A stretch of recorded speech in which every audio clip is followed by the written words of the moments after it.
اعوذ باللہ من الشیطان الرجیم بسم اللہ الرحمن الرحیم۔ سورہ ابراہیم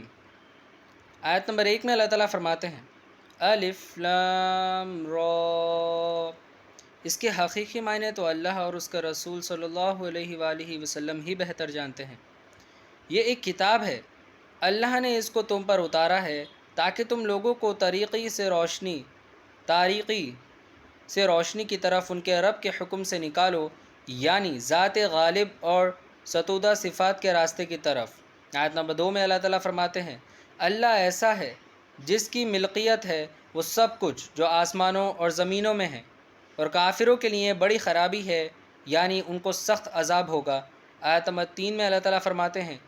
جو دنیا کی زندگی کو آخرت پر ترجیح دیتے ہیں اور اللہ کے راستے سے روکتے ہیں اور اس میں کجی تلاش کرتے ہیں، یعنی خرابی تلاش کرتے ہیں، نقصان، یہ لوگ بڑی دور کی گمراہی میں ہیں۔ آیت نمبر 4 میں اللہ تعالیٰ فرماتے ہیں اور اللہ نے تمام رسولوں کو ان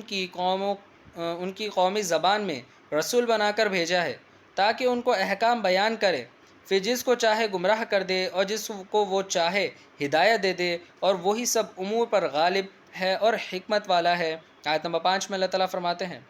اور اللہ نے موسیٰ علیہ السلام کو اپنی نشانیاں دے کر بھیجا کہ اپنی قوم کو تاریکی سے نکال کر روشنی کی طرف لاؤ، یعنی اندھیرے سے نکال کر روشنی کی طرف لاؤ، اجالے کی طرف لاؤ، اور ان کو اللہ کی نعمتیں یاد دلاؤ، بے شک ان امور میں عبرت ہے ہر صابر اور شاکر کے لیے۔ آیت نمبر 6 میں اللہ تعالیٰ فرماتے ہیں اور جب موسیٰ علیہ السلام نے اپنی قوم سے کہا کہ تم اپنے اوپر اللہ کی نعمتوں کو یاد کرو جب تم کو فرعون والوں سے نجات دی جو تم کو سخت تکلیف پہنچاتے تھے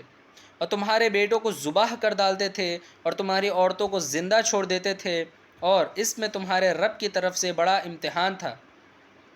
آیت نمبر 7 میں اللہ تعالیٰ فرماتے ہیں اور جب تمہارے رب نے تم کو اطلاع دی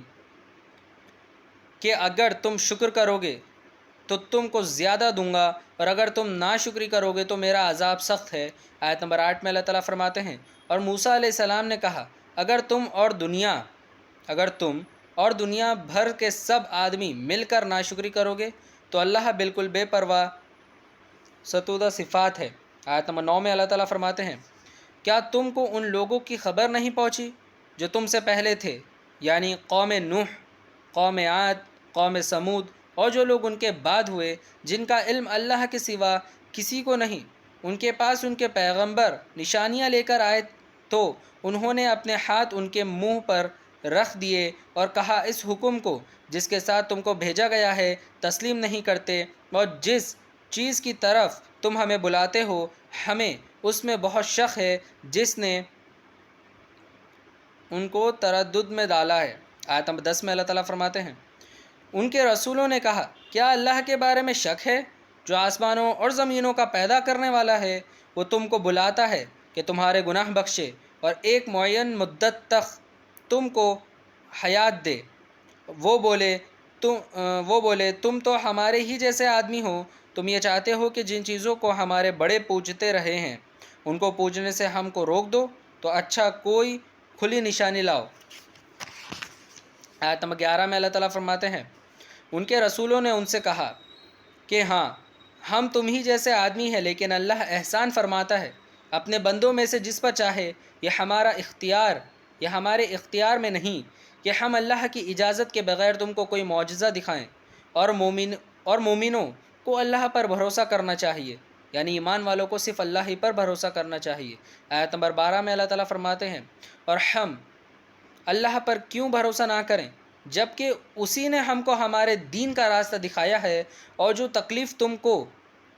ہم کو دیتے ہو ان پر ہم صبر ہی کریں گے، اور بھروسہ کرنے والوں کو اللہ ہی پر بھروسہ کرنا چاہیے۔ آیت نمبر 13 میں اللہ تعالیٰ فرماتے ہیں اور کافروں نے اپنے رسولوں سے کہا کہ یا تو ہم تم کو اپنی زمین سے نکال دیں گے یا ہمارے مذہب میں لوٹ آؤ۔ پھر ان کے رب نے ان کی طرف وحی کی کہ ہم ظالموں کو ہلاک کر دیں گے۔ آیت نمبر 14 میں اللہ تعالیٰ فرماتے ہیں اور ان کے بعد تم کو ہم اس زمین میں آباد کریں گے، یہ اس کے لیے ہیں جو میرے سامنے کھڑے ہونے سے ڈرے اور میری وعید سے ڈرے۔ آیت نمبر 15 میں اللہ تعالیٰ فرماتے ہیں اور کافر لوگ فیصلہ چاہنے لگے اور نامراد ہوئے سارے ضدی شرکش یعنی بدماش۔ آیت نمبر 16 میں اللہ تعالیٰ فرماتے ہیں اس کے آگے دوزخ ہے اور اس کو پیپ کا پانی پلایا جائے گا،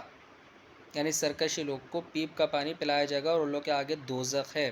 آیت نمبر 17 میں اللہ تعالیٰ فرماتے ہیں جس کو وہ گھوٹ گھوٹ کر کے پئیں گے اور گلے سے نہ اتر سکے گا اور ہر طرف سے موت ہی موت آ رہی ہوگی اور وہ مرے گا نہیں اور اس کے آگے اور عذاب سخت ہوگا۔ آیت نمبر 18 میں اللہ تعالیٰ فرماتے ہیں جو لوگ اپنے رب کے ساتھ کفر کرتے ہیں ان کے اعمال کی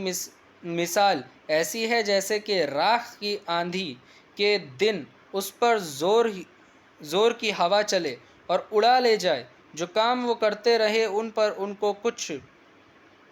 دسترس نہ ہوگی، یہی تو بڑی دور کی گمراہی ہے۔ آیت نمبر 19 میں اللہ تعالیٰ فرماتے ہیں کیا تم نے نہیں دیکھا کہ اللہ نے آسمانوں اور زمین کو بالکل ٹھیک ٹھیک پیدا کیا ہے، اگر وہ چاہے تو تم کو فنا کر دے اور نئی مخلوق پیدا کر دے۔ آیت نمبر 20 میں اللہ تعالیٰ فرماتے ہیں اور یہ اللہ کے لیے کوئی مشکل نہیں ہے۔ صدق اللہ العظیم و صدق مولانا رسولہ الکریم۔